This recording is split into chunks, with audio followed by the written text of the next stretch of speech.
Welcome back to 100 words for 100 days. Today's word we are going to see that under the weather. Now, under the weather is a word of expression. Let's get started. I'm Ithaya. This is a literary taste.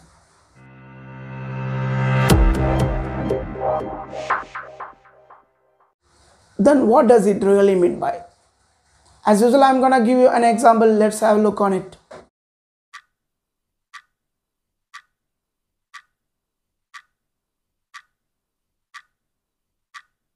I hope you have guessed it. Under the weather means you are feeling that you have affected by some ill or sick. வழக்கமாக நம்ம சொல்லுவோம்ல காய்ச்சல் வர்ற மாதிரி இருக்கு, மண்டை வலிக்கிற மாதிரி இருக்கு, உடம்பு ஒரு மாதிரி அசதியா இருக்கு. That is an exact meaning of the word. You usually feel low on energy. You feel little sick.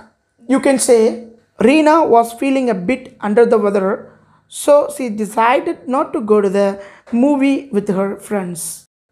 Or I didn't go to the work today as I was feeling a bit under the weather. That's all. I hope you have been enjoyed this lesson. Let me know how far you have understood this word by leaving your own examples in comment section. I will meet you next video. Till then.